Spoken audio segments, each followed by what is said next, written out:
Did they die instantly, or was it a long and slow agony? What happens to the human body during an underwater implosion?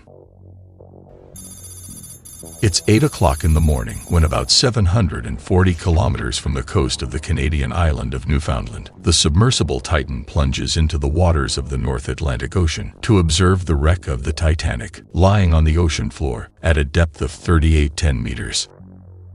A tourist expedition to closely observe the remains of the well-known British liner, which sank on the night between 14 and 15 April 1912 following a collision with an iceberg, killing over 1,500 people. 5 wealthy men on board, including the British billionaire Hamish Harding, the French explorer Paul-Henri Nargeolet, considered one of the world's leading experts on the Titanic, the Pakistani businessman Shahzada Dawood with his son Suleiman, and finally Stockton Rush, pilot of the submersible Titan, as well as CEO and founder of OceanGate, American tour company that owns the Titan.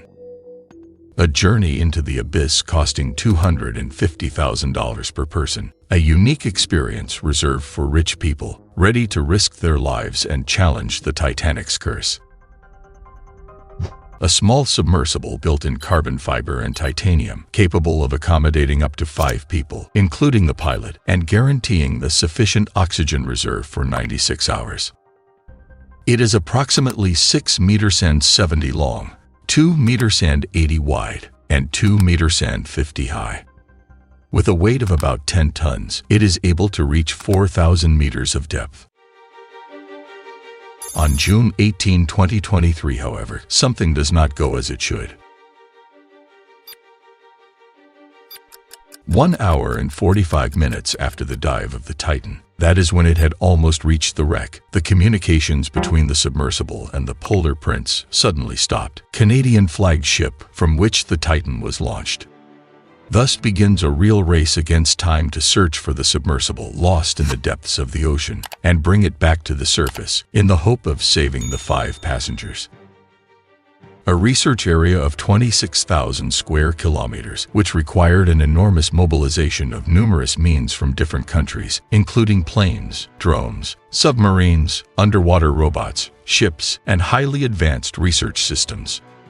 4 days of research for $6.5 million, which ended in the worst possible way. On June 22, at a press conference in Boston, the United States Coast Guard says that the robot used to search for the Titan has found 5 wreckage of the submersible about 500 meters from the bow of the Titanic. A catastrophic implosion of the Titan's pressure chamber, resulting in the deaths of all 5 passengers. On the internet, we can find numerous articles and videos explaining what happened to the Titan from a technical point of view. It is also inevitable to wonder what happened to the 5 passengers of the submersible. Did they die instantly, or was it a long and slow agony? What happens to the human body during an underwater implosion? Let's try to answer this question. 2 theories have been advanced about the death of the 5 passengers. First theory: lack of oxygen. As the amount of oxygen available in the submersible decreases, the human body begins to suffer. Hypoxemia occurs, which is a pathological condition in which the oxygen levels in the arterial blood decrease. The cause is alveolar hypoventilation, a disorder in which the gaseous exchanges that take place in the lungs, in particular between the blood present in the capillaries and the air contained in the pulmonary alveoli, are reduced, or even worse, impossible. This increases the concentration of non-oxygenated hemoglobin in the blood, so the skin and mucous membranes will begin to take on a bluish-purple color. At the same time, the levels of carbon dioxide in the blood increase, major waste product of cellular metabolic processes. In this case, we speak of hypercapnia, and the subject enters into hyperventilation. It is difficult to breathe, and there is what is called dyspnea, or air hunger. The body enters a state of generalized hypoxia, a clinical condition in which oxygen deficiency affects the tissues of the entire body.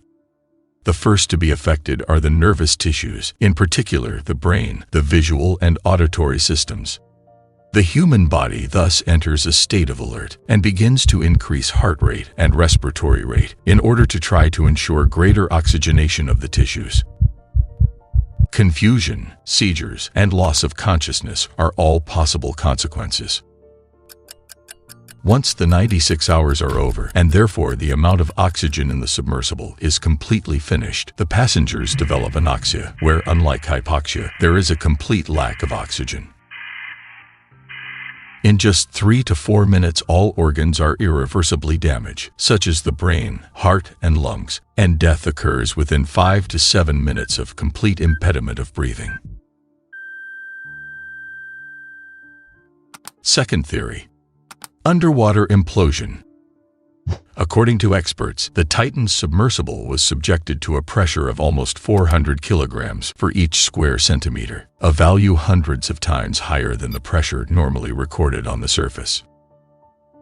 During the implosion, the walls of the submersible were subjected to a greater external pressure than the internal one, for which they suddenly gave way, and the result was a collapse of the submersible, a crushing on itself. Imagine taking a can and crushing it with your foot. This is the effect of the implosion that killed the people on board the submersible. For better understanding, watch this video. Here you can see the effect of imploding a steel tank at a pressure of 1 atmosphere. The Titan would have imploded at a depth of about 3,500 meters, where the pressure is at least 350 atmospheres, therefore 350 times higher than what can be seen in the video. Did the 5 passengers notice the implosion? Did they feel pain or sensed that they were about to die? To answer these questions, we must first consider 2 very important parameters. The first is that according to a study conducted by a group of neuroscientists at MIT in Boston, it takes only 13 milliseconds for the human brain to identify an entire image. The second instead is the response time. That is the time that elapses between the moment in which the nervous system is subjected to a stimulus and the moment in which the human body responds to this stimulus, following the elaboration of the information from the brain. In humans, this response time to visual stimuli is typically between 150 and 300 milliseconds. According to Aileen Maria Marty, a former naval officer and professor at Florida International University, a catastrophic implosion is incredibly rapid, occurring in a fraction of a millisecond at the incredible speed of 800 kilometers per hour. It is therefore such a short time that it did not allow the brain of the passengers of the Titan to process the information and consequently to perceive pain or to realize that they were about to die. The entire structure of the submersible would therefore have collapsed before the individuals inside could realize that there was a problem, even if according to the first reconstructions the passengers would perhaps have noticed that the hull was about to give way during the descent. According to this theory, the creaks of the hull of the submersible, a moment before the implosion, would have anticipated to the passengers that their end was imminent. Among the many ways in which one can die, this would still seem painless.